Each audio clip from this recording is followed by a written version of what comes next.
Olá, gente, boa noite. Aqui é o professor Marcos Schilintz, já conectando aí. Doutor Guilherme também chegou chegando, chegou junto comigo aí. Acabamos de conectar aí, doutor Guilherme.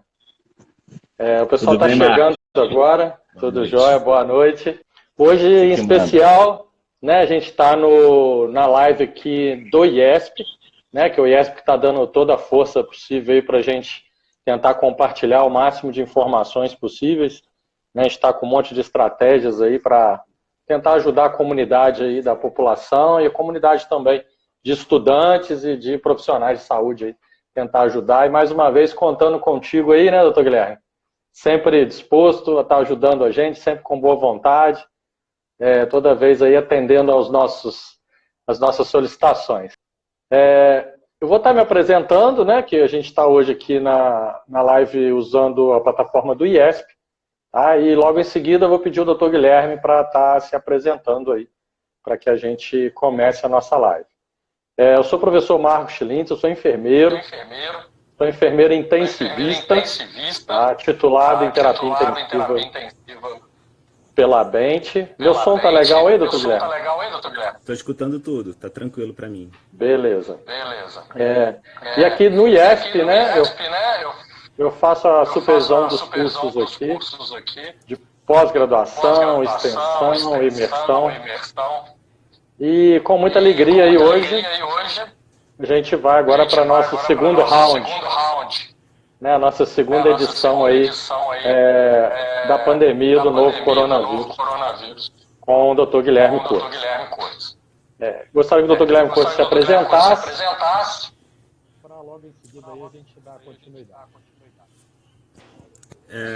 Eu sou médico infectologista, sou doutor em saúde pública, sou clínico aqui em Juiz de Fora, né, sou docente da Faculdade de Medicina da Universidade Presidente Antônio Carlos, e a gente está aí nessa luta do enfrentamento do Covid-19. Agradeço enormemente IESP, Marcos, né, por esse convite, para a gente conseguir ir estruturando, né, ajudar a estruturar alguns pontos, alguns conceitos importantes, né, da evolução da epidemia aqui no Brasil.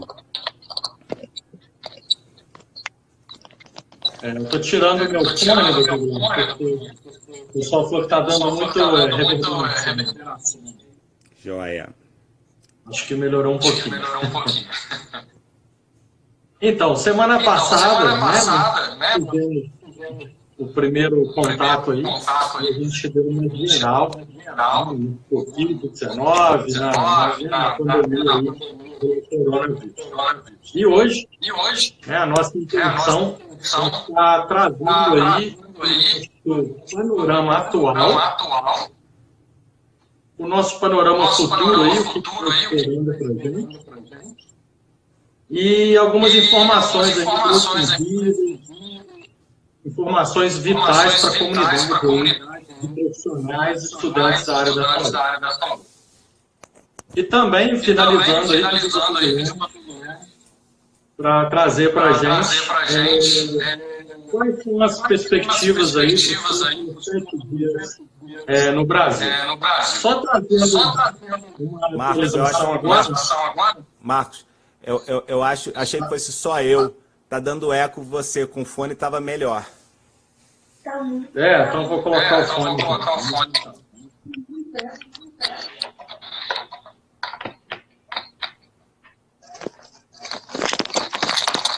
Vamos lá, ver se melhorou um pouquinho. Muito. Tá com menos eco, né? Mas vamos lá. Hoje, agora, às 18 horas, nós tivemos divulgado aí pelo Ministério da Saúde 46 óbitos no Brasil e mais de 2.200 confirmados. Mas como tem sido de praxe, as secretarias de saúde agora estaduais continuam alimentando aí agora à noite. Então provavelmente esses números vão subir bastante. Então, doutor Guilherme, para começar aí, principalmente que o seu microfone não está com eco, traz para a gente, por favor, qual que é o panorama atual no Brasil? Onde que a gente está hoje como que a gente está nesse cenário mundial e o que está acontecendo lá fora. Bem, onde a gente está claramente no iniciozinho da curva, né? Então, foi dada a largada, vamos dizer assim. Então, a gente já está vendo casos mais graves. Lembrar que os casos mais graves são 20% dos casos, eventualmente 5% dos casos, né? Os casos que demandam internação, né? 5% de terapia intensiva, né? E os outros 15% internação em enfermaria com algum suporte de oxigênio. E esses pacientes que é o que a gente está vendo. A gente tem escassez de testagem, né? E dessa forma a gente não vê todo o iceberg, a gente vê a pontinha do iceberg. A expectativa é que a gente já tenha, possivelmente, 10 vezes mais, né? Então, é isso que está se discutindo, né? Que o tanto de testagem, a gente tem 10 vezes mais casos. Mas, independentemente disso, foi dada a largada, né? O Mandetta, na semana passada, já definiu, né, que tem transmissão comunitária, não é mais uma discussão. Então, a gente já tem transmissão comunitária em todo o território nacional. Então, isso já era claro. Então, se não está ocorrendo numa cidade, vai acontecer daqui a pouco, enfim. Então, a gente começou a escalada. E daí a importância nesse momento, de fato, da intensificação das medidas de isolamento social e, na verdade, de associação de outras medidas. Agora já está na hora de outras medidas realmente começarem a serem implementadas adequadamente. É claro que, infelizmente, a gente não tem como estruturar serviços de saúde em uma semana que a gente não fez em 30 anos. E muita da dificuldade que a gente vai enfrentar vai ser isso, né? Então, e claramente dificuldades que a gente já está enfrentando. A gente já está com escassez de equipamentos de proteção individual, né? Todo mundo que está vendo aí, saindo dos plantões, conversando com os colegas, enfim. A gente tem dificuldade de máscaras, de capotes, enfim, gorro, óculos, máscaras faciais. Então, isso vai num crescente, a gente só está no iniciozinho da curva, né? Então, a gente já tem que começar a pensar a mais. Eu acho que a RDC que saiu ontem, né, eu acho que reforça que essa preocupação não é só nossa aqui nesse plano de discussão. Então, a RDC de ontem já possibilita, né, que fábricas, enfim, que haja manufatura não licenciada nos próximos 180 dias de equipamentos de proteção individuais. Né, justamente porque as fábricas não tem mais onde comprar, ou está muito difícil de ser comprado, enfim. Então já tem esses ajustes com alguma normativa técnica, e aí ações como a gente está vendo em Juiz de Fora, não sei se vocês viram na mídia social, né? Então, pessoal do Rotary, né? Muito, muito bacana, linda ação, né? E aí já tem várias doações de TNT, o TNT na gramatura acima da recomendada por essa RDC, né, como material semi-impermeável, né, de capote, gorro. Já tem o pessoal do transporte, pessoal aí pelas emergências e CTs da cidade já utilizando. Isso é uma coisa que começou no domingo, né, e que mostra uma outra coisa importante, Marcos, que pequenas ações precisam ser feitas.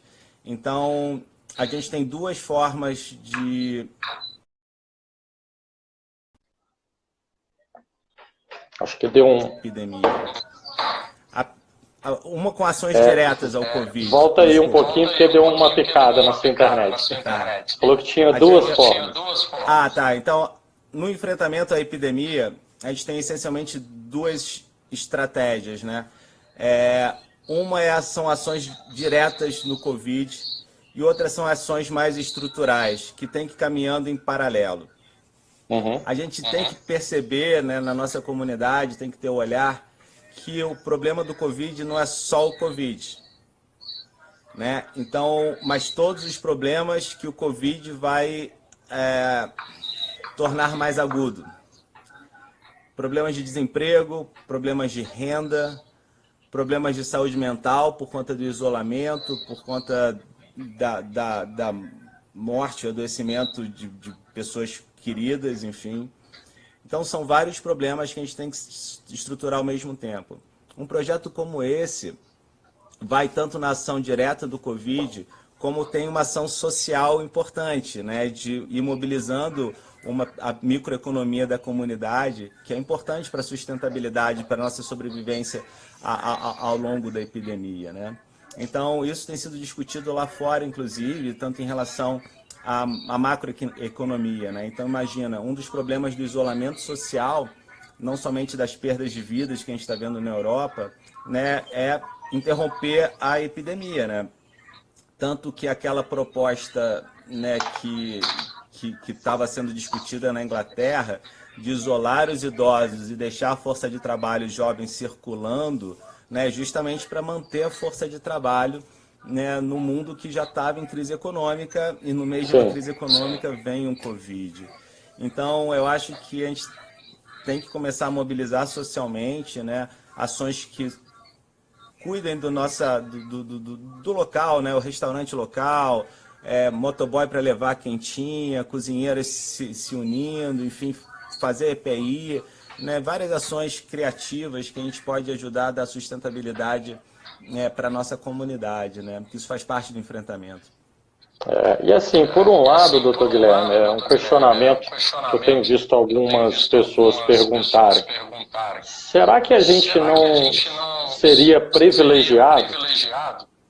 Porque essa endemia começou muito longe daqui, a gente já viu todo o cenário.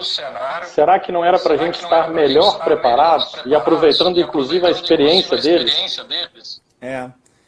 Cara, o Trump reclamou, né, que não avisaram para ele 3 meses antes da epidemia. Não teve 3 meses antes, Trump, desculpa. Foi o Covid que chegou e não teve 3 meses antes. Então começou, né, em dezembro, né? Então foi agora, não tem esse tempo de planejamento. Então o que a gente está estruturado de estrutura de serviços de saúde é o que a gente tem para enfrentar. Os Estados Unidos com sua estrutura de saúde, sua estrutura organizacional, Coreia do Sul a mesma coisa, Itália a mesma coisa e China. Então isso a gente não reestrutura em poucos meses, nem em poucas semanas. E são décadas para estruturar. A China tem a característica organizacional de ser um país ditatorial, enfim, e conseguiu rapidamente instituir medidas involuntárias de isolamento social, por exemplo, né? Deixou uma cidade inteira do tamanho do Rio de Janeiro fechada. No Ocidente democrático, acho que talvez isso já não seja possível. A gente precisa, né, da adesão das pessoas. Beleza, a gente tem conquistado isso. Mas a gente também precisa da ação de um Estado, né, para várias questões. Sim. E talvez, né, a gente está observando uma certa morosidade, ou uma intensa morosidade, né, de vários setores públicos nos diversos níveis de gestão para tomar ação. Seja por questões de burocracia, seja por questões de medos políticos de fazer isso, né, de receios, da legalidade que trava de fato algumas ações, mas é uma morosidade, né? Então a gente viu que teve que acontecer algum movimento social, né, entendeu? De pressão em vários lugares para conseguir. Então, Travou de novo a internet, né? Sua internet tem uma travada. Deixa eu só pegar esse gancho e trazer também para reflexão aí, a gente conversar um pouco. Itália foi pega de surpresa. Espanha e Estados Unidos duvidaram e demoraram a tomar ações e hoje eles estão desandados, né? A gente vê que os números explodiram de uma maneira diferente de outros países. O Brasil, a gente já tem consciência disso há muito tempo, o ministro da Saúde tem trabalhado pesado. Foi no momento certo que a gente fez esse distanciamento social ou poderia ter acontecido antes? Não, acho que deveria ter acontecido antes. Tem 2 momentos de isolamento social, né? Então tem esse momento da mobilização social, das pessoas irem se conscientizando. E um segundo momento é o lockdown mesmo, com as intensificações das medidas de isolamento, né? Então, eu acho que o tempo que a gente começou as questões mais de empregador, os autônomos reduzirem menos, enfim, né? Isso foi no momento que deveria ter ocorrido a intensificação. Então, acho que a gente atrasou em uma semana, mais ou menos. Né? Então, a gente sempre espera do lado de fora. Né? Então, a gente espera São Paulo fazer, né? A gente esperava BH fazer, e a gente fez antes de BH. Né? A gente começou a intensificação antes de BH. E por que eu acho que houve essa demora? Eu acho que a grande questão dessa demora em todos os níveis de gestão é a questão do impacto econômico disso tudo. Sim. Né? A gente está num país quebrado, num estado quebrado, né? Num município quebrado. Né? Então, e a decisão de parar, intensificar as medidas de isolamento social, de distanciamento social, para a economia, né? Freia a economia produtiva. Né? Então, assim, é uma canetada muito difícil, né? Então, mas o momento dessa decisão, acho que foi muita hesitação por conta das questões econômicas. Eu realmente acho isso, né? Posso estar errado, né? Mas é a minha impressão. Eu pactuo também disso daí. E semana passada a gente conversou sobre isso, né? 7 dias.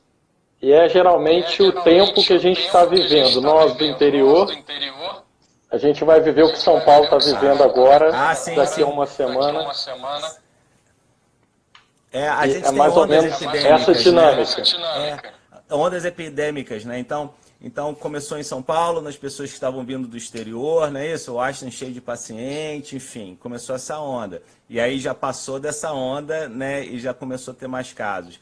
Uma semana depois a gente começou a pipocar alguns casozinhos, né? E aí já era a hora da gente intensificar, né, as medidas de isolamento logo no início para frear, né? Talvez não tenha sido não tão eficiente, né? E com isso, né, a infecção chegou melhor aqui, o Covid chegou aqui.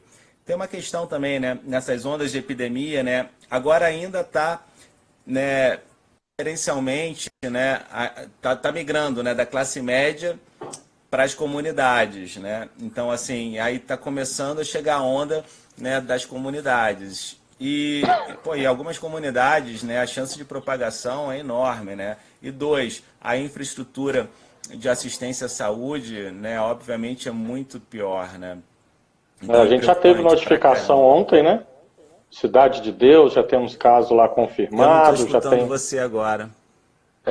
Já temos algumas confirmações, né? Comunidade do Rio de Janeiro, tá me ouvindo? Não? Oi. Tá me ouvindo?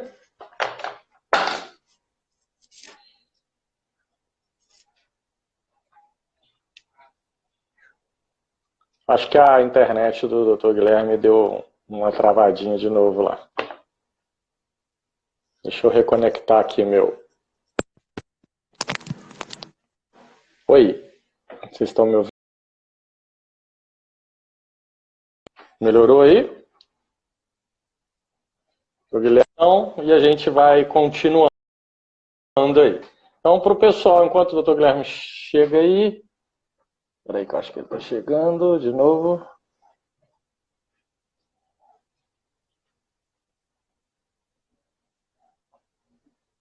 Enquanto o Dr. Guilherme chega aí, a gente vai atualizando os números aí. Temos hoje 46 mortes confirmadas no Brasil pelo Ministério da Saúde e mais de 2.200 pessoas confirmadas. Dr. Guilherme, seja bem-vindo de volta. Obrigado, desculpa. Vamos lá. Não, deu algum problema na conexão aí. Estava dando uma atualizada aqui de novo nos números, né?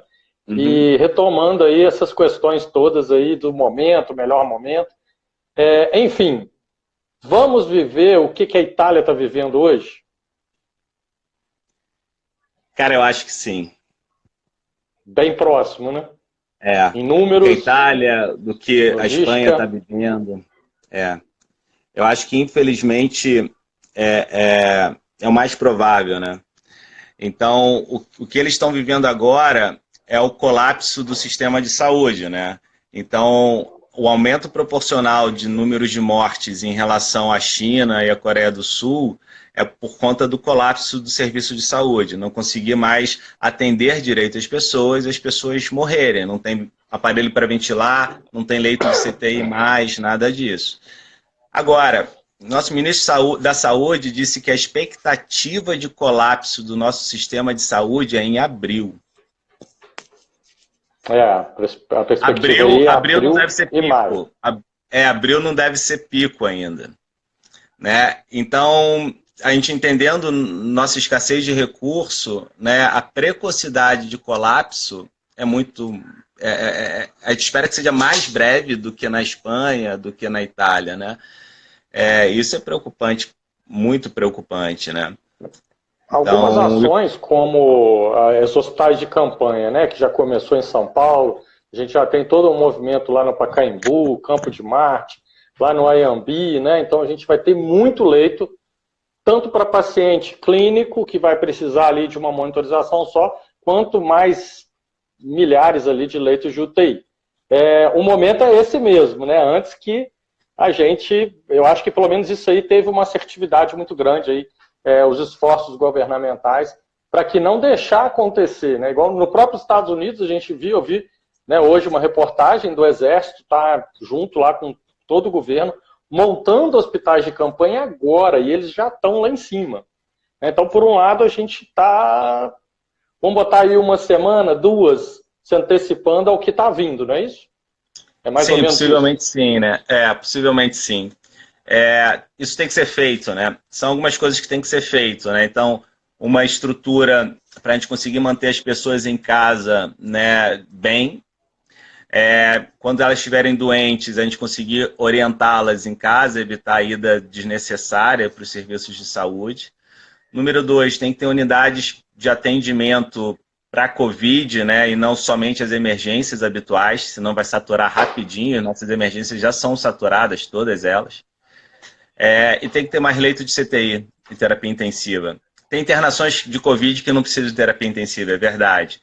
Né, mas tem muitas que precisam, né, de forma prolongada, né, parece que 2 semanas, 3 semanas de ventilação quando o paciente vai para o tubo. Então, tudo isso precisa ser estruturado rapidamente, né? E, paralelamente a isso, toda a estrutura de contingência para as doenças habituais. O que a gente faz com o infartado? O que a gente faz com a apendicite que chega? Né?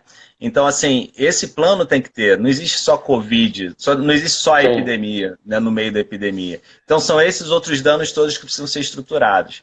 Esses hospitais, né, de campanha são justamente, né, na expectativa que isso possa acolher a demanda de Covid, né, e que o resto da demanda habitual não seja tão afetada dessa forma. Né? Ou extinta, né?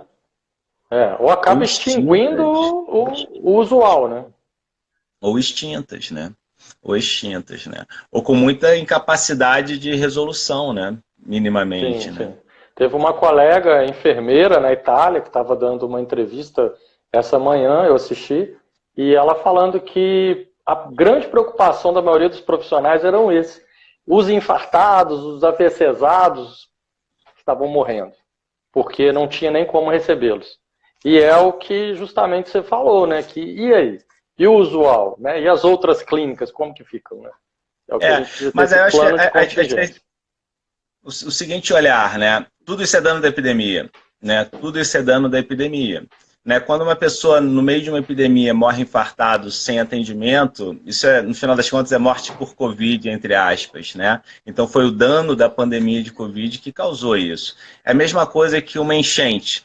Teve uma enchente. Né? Então, as pessoas morrem afogadas, uma mega chuva, desabamentos, aquelas tragédias. Outras pessoas morrem 2 semanas depois de leptospirose. Ou então alguém que não conseguiu atravessar a estrada porque estava sem ponte, né? E aí não conseguiu atendimento médico. Todos esses são danos daquela chuva, daquela enchente, né? Daquele desastre. Então, tudo isso, no final das contas, entra na conta, mas não ameniza, que é um pouco do discurso que surgiu em algumas entrevistas lá na Itália, tal, então que chegou aqui dessa forma. Não, então, tantos óbitos na Itália não são por Covid, muitos são pelos outros casos. Sim, mas é o mesmo problema. E qual que é o problema? Colapso do sistema de saúde. Entendeu? Esse é o problema. Esse é o problema essencial. E esse colapso, assim, eu acho que só reforçando, a gente já viu que a mídia deu bastante importância a isso.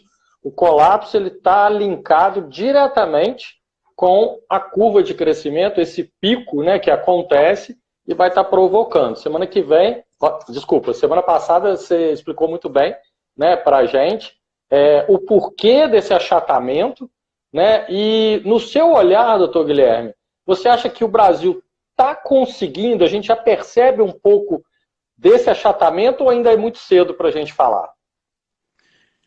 Cara, eu acho que é muito cedo para a gente dizer que a gente conquistou esse achatamento, né? Não dá para afrouxar agora, pelo contrário, tem que intensificar agora. Então começam os casos, como ninguém tem imunidade, o que a gente espera na curva epidêmica, né, é que a curva epidêmica só se encerre quando 60%, 70% das pessoas estejam imunes àquela doença que está correndo. Como a gente não tem vacina contra o Covid, a gente espera que 60%, 70% das pessoas se infectem por Covid para a curva descer. Né? Então, de qualquer comunidade. Então, isso natural, que a gente espera. Né? Então, essa curva existe, vai existir. Né? O que a gente espera é conseguir, em vez dela ficar nessa altura, ela ficar nessa altura. E não ultrapassando a linha, vocês viram, né, nas mídias sociais, a linha da capacidade do sistema de saúde. Então, esse aqui é o grande dilema. O que vai acontecer? A gente também não vai conseguir manter de forma tão intensa esse isolamento social. Em algum momento a gente vai começar a afrouxar. O que vai acontecer? A curva vai voltar a subir. Aí a gente tem que voltar a intensificar, entendeu? As medidas. Aí segura um pouco novamente, tentando mantê-la sempre abaixo da linha de colapso do sistema de saúde. Aproveitando, tem duas perguntas que saíram aqui, tem alguns médicos, enfermeiros, fisioterapeutas aqui participando da nossa live. Uma das perguntas foi justamente da reinfecção. Existe no Covid, já tem alguma coisa falando, já está acontecendo lá na China, por exemplo, de um paciente que teve o Covid e ele se reinfectou ou, a princípio, ele está vacinado por ter pegado a doença? Já está se construindo alguma evidência disso, né? Que, na verdade, existe a chance de reinfecção, né, ainda na própria epidemia. Né? Eu não consegui ler o estudo, né? Eu li meio que o resumo, a chamada, né, mas que tem risco de reinfecção. A gente não sabe se isso é tão comum assim ou se são casos mais esporádicos, né, no meio da epidemia. Pelo comportamento da epidemia, né, a gente acredita que a pessoa conquista imunidade para toda a epidemia.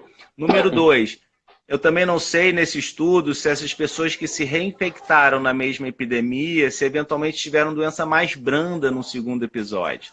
Por conta de uma semi-imunidade, pelo menos, anterior. Exatamente. Sim.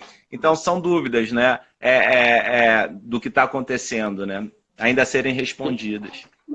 E uma outra pergunta também que a gente tem, dessas 46 mortes no Brasil, se a gente continua dentro daquela estatística dessas pessoas que estão morrendo, realmente são os mais idosos e também pacientes já com outras comorbidades, ou se a gente está tendo alguma apresentação diferente. Não, assim, tem pessoas graves mais jovens, né? Porque eu acho que o viés dessa história é que ainda está pegando as pessoas que circulam mais, né? Então as pessoas que viajam, foram para São Paulo, para o Rio, entendeu? Vieram de fora. Então ainda não está pegando tanto a população mais vulnerável. No máximo, os idosos jovens, né? Entre 60 e 70 anos, né? Então, eu acho que ainda está mais nessa faixa etária. Pega as pessoas de 50, de 40, né, e idosos novos de 60, 70 anos. Né, ainda não começou a rolar tanto. Né? Então, quando o vírus começar a transitar mais, que aí vai pegar uma segunda onda. Né? A mesma pergunta que fizeram outro dia, ou hoje, mais cedo, não sei, em relação a homens e mulheres, que parece a proporção de homens infectados está maior do que mulheres. Talvez seja um viés, de fato, né, de homens circularem mais, trabalhar eventualmente de carro para um lado para o outro, né, e estarem mais expostos na comunidade. Se preocuparem menos também, né, em relação às mulheres, né, que realmente têm uma cautela maior, né, com as medidas básicas, né. O homem, às vezes, ele é mais negligente, né, então aí dá um viés para um monte de outras coisas. Outro questionamento, Guilherme, que veio, a respeito de um cientista, eu não tenho conhecimento, eu não sei se isso é fato ou fake, com o nome de Levitt, que falou que essa pandemia vai acabar muito mais cedo do que todo mundo espera. Não vi isso. Você teve algum conhecimento disso? Eu acho que só tem duas maneiras da epidemia acabar mais cedo do que a gente espera. É a gente não conseguir achatar a curva. Aí ela vai acabar mais cedo. Vai ser devastadora, né? Então, assim, para ela ser rápida, o vírus tem que transmitir rápido pra caramba. Então, a gente tem que ter aquele R0 acima de 2,75, 2,5, tempo de incubação de 7 dias e dobrar a cada semana em progressão geométrica. Sendo assim, eu acho que em 3, 4 semanas a gente acaba a epidemia. Né? Mas eu acho que isso é indesejável, porque vai estourar o sistema de saúde do mundo. Né? Nem o americano sustenta um negócio desse. Vai ser catastrófico. Né? E aí muita gente, né, vai falecer sem cuidados adequados. Então, se ocorrer isso, eu acho que pode ocorrer, mas eu acho que não ia ser uma boa pra gente, não. Né? A gente tem que fazer ela durar mais tempo e mais tênue. Esse seria o ideal, né? Tem algumas pessoas perguntando também que são jovens, né, inclusive, mas tem alguns problemas de saúde, como diabetes, hipertensão, plaquetopênicos, pacientes com algumas outras comorbidades. Se para eles a apresentação da Covid-19 poderia representar aí um risco de vida. Eu acho que sim, né? Sempre que a gente tem a saúde um pouco mais debilitada, né, a gente tem um risco aumentado, né, de qualquer doença, nosso prognóstico fica pior, né? Pressão alta, doenças pulmonares. Uma dúvida pode ser dos asmáticos, né? Porque, na verdade, a pneumonia ataca mais, né, os pneumócitos e não tanto a via respiratória, né? Mas eu acho que deve piorar o prognóstico, né? Então deve ter uma hiperreatividade brônquica e com isso a ventilação fica mais difícil. São questões ainda para a gente ver. Mas independentemente de comorbidades nas pessoas jovens, a gente tem que lembrar, cara, que na nossa faixa etária, por exemplo, né, dos 40 e poucos anos, a gente tem 0,4% de chance de morrer naquele estudo de séries lá iniciais da China. Isso é muita coisa. É muita coisa. A letalidade global do H1N1, global, pegando todas as faixas etárias, foi de 0,7%. Então não dá para dizer, entendeu, que seja uma brincadeira, né, para adultos jovens, enfim, né, pessoas com 30 anos, 40 anos, né, talvez seja bem mais tênue, é bem verdade, para as crianças e adolescentes, né? Mas também, e é claro que o nosso risco é muito inferior para quem tem menos de 60, menos de 70, 80 anos, mas não é um risco desprezível. Então, se 70% de nós com 40 e poucos anos, né, deve pegar o Covid, e 0,4% de nós, né, 0,4% da gente deve morrer de Covid, né, é muita gente, cara. Muita gente na nossa faixa etária que vai ficar muito doente por Covid. Tem gente falando aí, a gente está conectado aqui, a gente não está acompanhando aí os jornais, mas falaram aí que do isolamento domiciliar.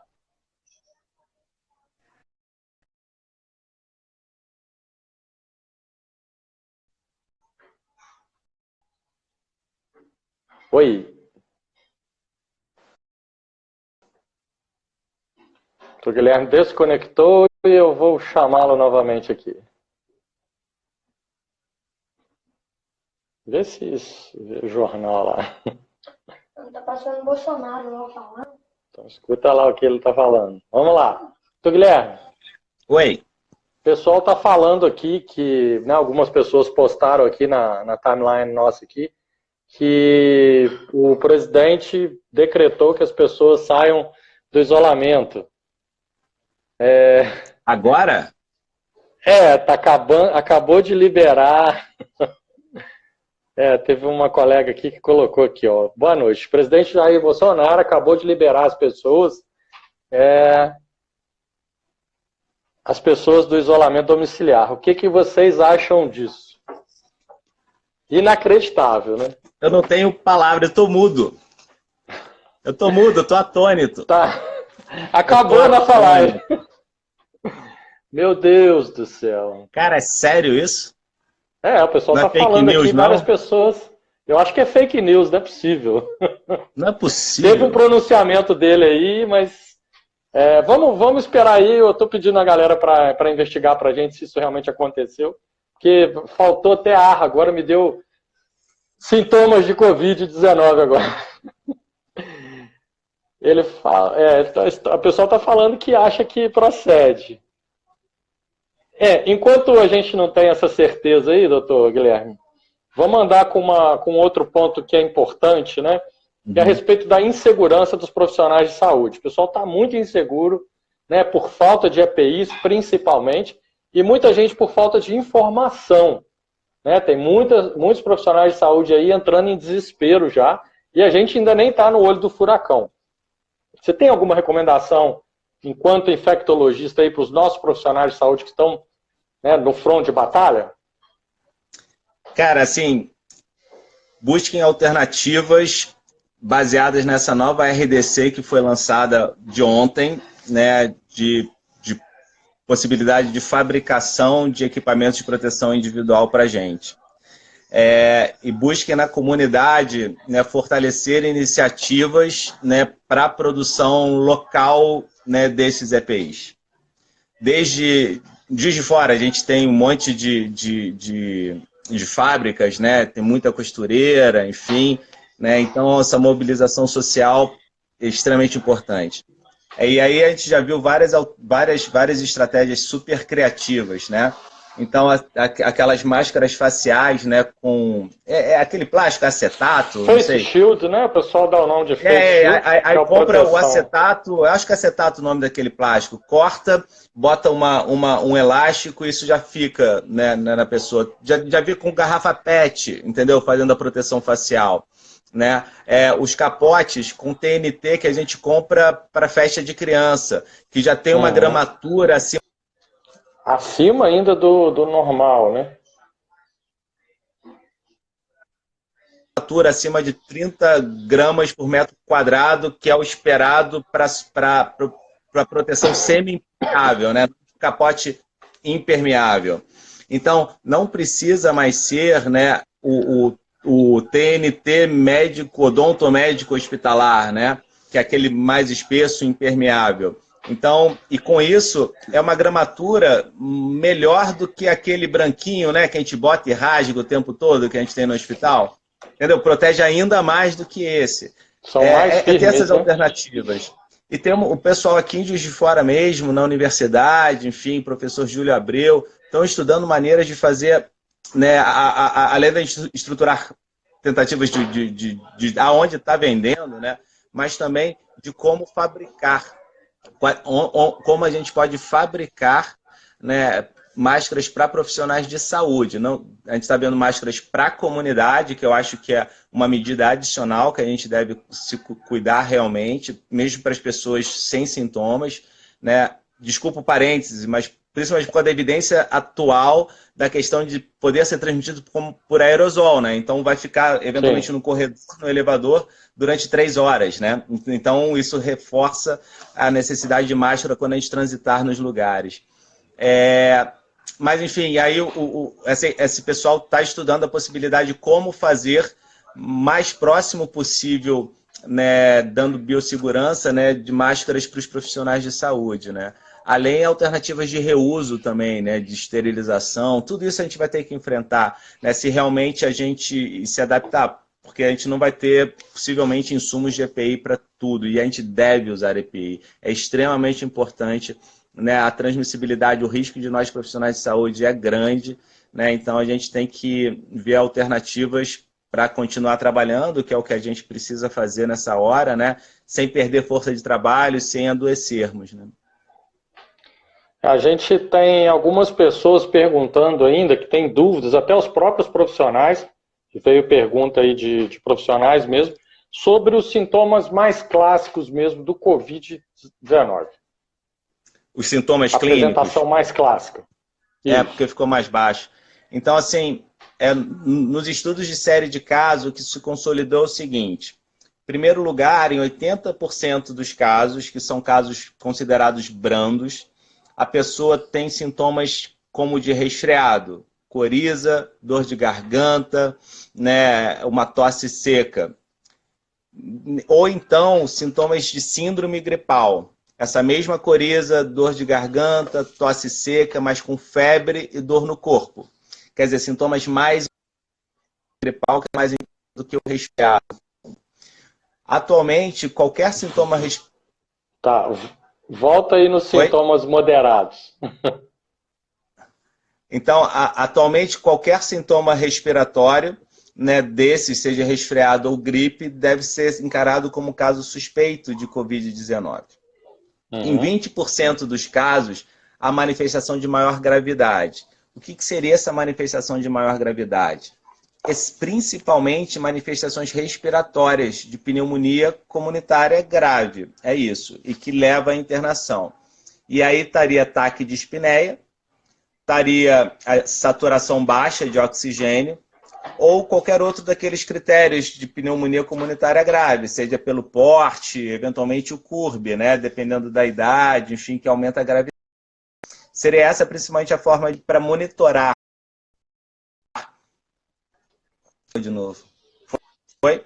Para monitorar ataque de espineia e saturação como um balizador para indicação de internação ou não, né? Porque para ver se tem preditor de pneumonia, né, por dificuldade ventilatória. E essa pneumonia? Essa pneumonia é uma pneumonia mais arrastada, isso que a gente está vendo. Não é uma pneumonia que melhora, uma gripe que melhora em 3 dias, né, de influenza, nem tampouco uma pneumonia que melhora com antibiótico rapidinho, né? A dificuldade ventilatória continua mais tempo, como se a pessoa ficasse um platô, entendeu? Então, um pouco arrastado com sintomas respiratórios. Claro, as pessoas mais jovens, né, com sintomas mais brandos, essas pessoas têm respondido mais rapidamente. Muitas delas, foi só uma gripe, fiquei 2 dias e tô bom, entendeu? Fiquei só um dia com dor de cabeça e dor no corpo e já tô bom. Tem algumas pessoas assim, né, com esses sintomas mais brandos. Sim. Então, essas são as principais manifestações. Há manifestações cardíacas, enfim, de inflamação miocárdica também, né? Então, tanto que quando a gente vai ver na série de casos, eventos cardiovasculares estão presentes, né, nos casos graves. Então, pacientes às vezes tocam TGO, tocam CKMB, enfim, né, troponina. 2 assuntos só polêmicos que pintaram aqui, até para a gente encaminhar para o nosso encerramento. A gente já está dentro do horário proposto. Tivemos relato disso acontecer lá nos Estados Unidos, mediante a própria falta de materiais deles, do reprocessamento da máscara N95. Tá baixo, Marcos, eu não estou escutando a sua pergunta, desculpa. Deixa eu aumentar um pouquinho aqui. Reprocessamento. Vamos lá, reprocessamento da máscara N95. Isso está acontecendo lá nos Estados Unidos, a gente teve relato disso lá, real, e isso também está tendo uma tendência de acontecer aqui pela falta desse material. É recomendado esse reprocessamento? Cara, não é recomendado, mas tipo, é o que dá para fazer. Então, de repente, vai ser melhor reprocessar uma N95 do que usar uma máscara cirúrgica em vez de uma N95. Vai ser melhor reprocessar uma N95 do que usar uma máscara de pano em algum momento, né? Então, na verdade, é o melhor para a gente fazer, sim, tentar reprocessar. E quando você está falando que nos Estados Unidos estão reprocessando, cara, nos Estados Unidos é o lugar onde a gente mais se descarta tudo é descartável, entendeu? Troca o tempo todo e lá estão reprocessando, né? Então, aqui a gente já estava acostumado, né? A gente usa durante uma semana a nossa N95. 30 né? dias. Sempre foi assim, né? Sempre foi assim. Então, com cuidado maior em relação à infectividade, né, da superfície, né? E claro, se sujar o bom senso, né? Se tiver catarro, enfim, saliva, aí joga fora mesmo, né? Tem muita gente que usa máscara cirúrgica e depois a N95. Só que assim, pelo amor de Deus, gente, não façam isso. É o contrário é uma boa ideia. É o contrário, isso, justamente isso. Usar N95 e uma cirúrgica por cima para que você proteja a sua N95 e ela perdure mais. Não é isso, doutor Guilherme? Isso aí, porque evita um pouco das gotículas chegarem, né? Sim, então sim. diminui sujidade na N95, você protege melhor a superfície da N95. Então, botar cirúrgica em cima da N95 faz sentido, o reverso não, porque... E as barbas, né? As pessoas têm que tirar a barba, né? Começou essa tendência agora, né? Os jogadores, os famosos aí estão tirando as barbas por conta de higienização, né? Então essa onda tá pegando e a galera tá ficando todo mundo sem barba aí, pode ser uma boa. Então, Guilherme, vamos lá. Para a gente encaminhar aí para a proposta, né, que a gente tinha, qual que é a sua expectativa enquanto infectologista, médico que está, né, confrontando o Covid aí nos maiores hospitais aqui da nossa região, está sendo uma excelente referência para todo mundo aí do que fazer, como fazer, quais são as melhores, né, recomendações. Qual que é a sua expectativa para o Brasil daqui a 7 dias? Como que você acha que a gente vai estar? Eu acho que nos próximos 7 dias a gente já vai começar a ver escassez de leito. Bom, espero que não, espero que eu esteja errado, mas porque agora nossos leitos já estão saturados da demanda habitual. Os novos leitos todos, né, muitos desses hospitais de campanha, enfim, né, não foram estruturados ainda plenamente, certamente não na nossa região. Uhum.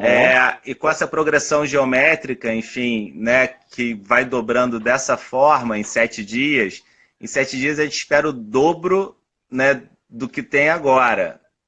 E aí, com o dobro de demanda de CTI, enfim.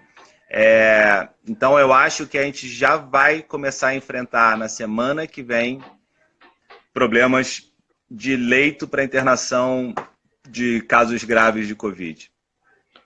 Tem na uma rede pública, proposta... principalmente. Na rede pública. Sim, sim. Tem uma proposta, né, governamental aí que os testes foram providenciados para que a gente consiga aí atender o que a OMS pediu para testar todo mundo, o maior número de pessoas possível, para que a gente realmente tenha a dimensão dessa pandemia. Você já percebeu que realmente esses testes estão chegando? Isso vai acontecer ou ainda vai demorar um pouco? Ainda não chegou. Tá chegando. Essa é uma necessidade imperativa. Só está testando o paciente mais grave, até né? para alocação de recurso, né?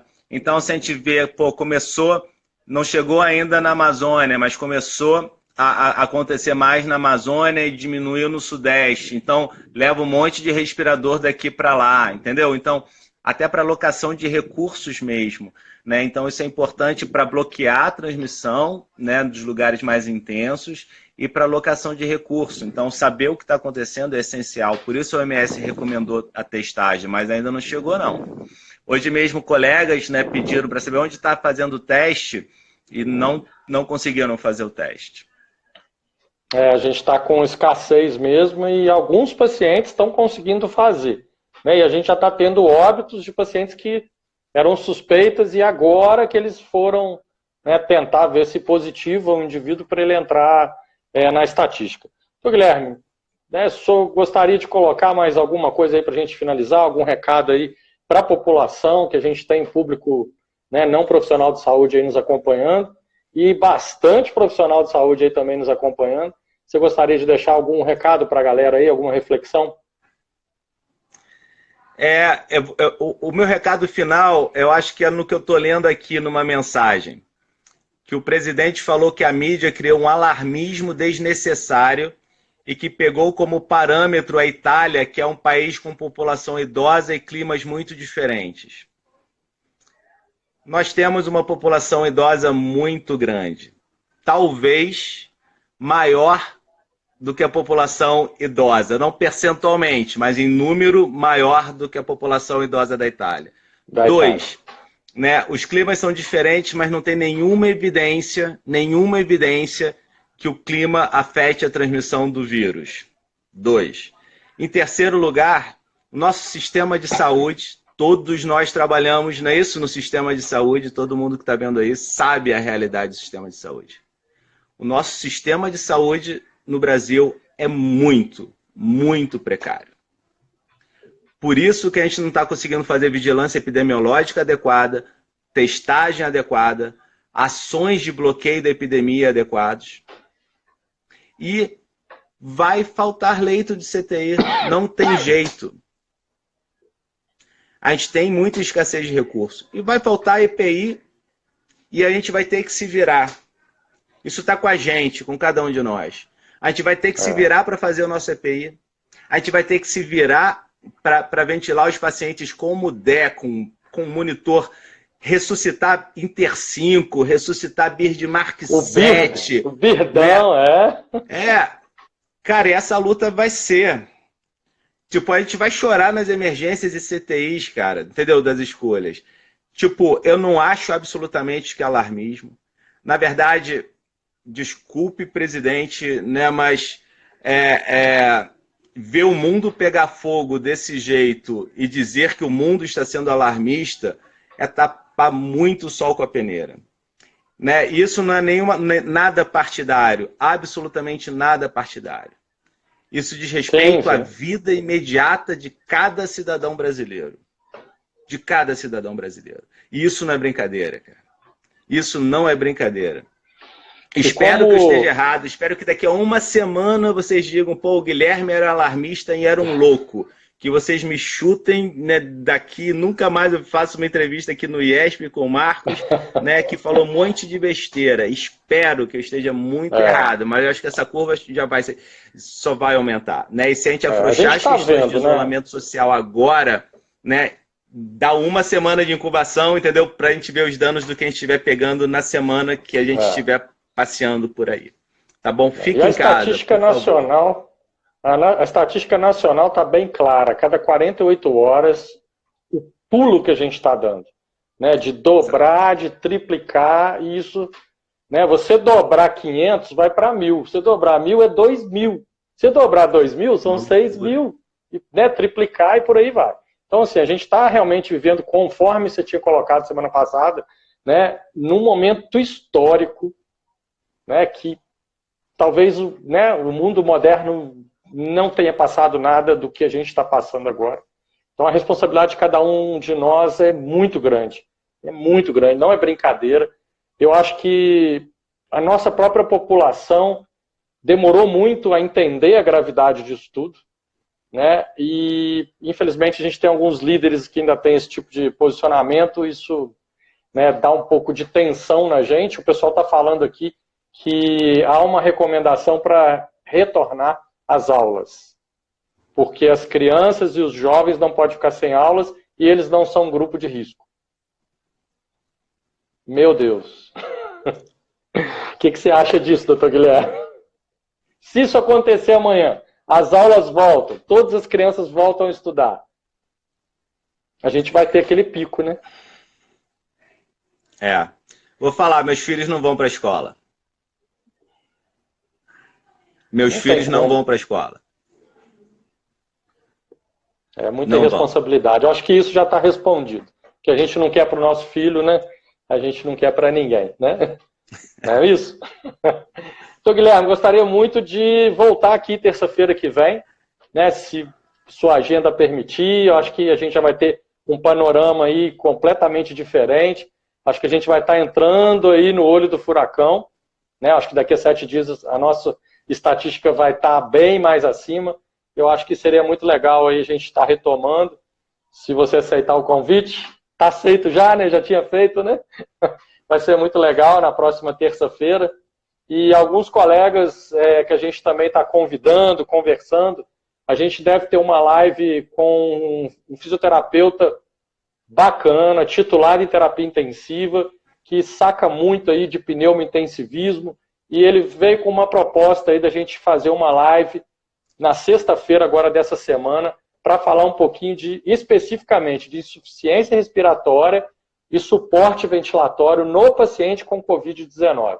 Então, falar dessas particularidades para tentar ajudar um pouquinho a galera que já está nas UTIs, nas salas vermelhas, já lidando com esse tipo de paciente. Então vai ser muito legal, né, convidar todo mundo aí, em breve a gente faz esse comunicado, e super ansioso aí para a próxima terça, doutor Guilherme, para a gente voltar de novo. A gente se vê na terça que vem.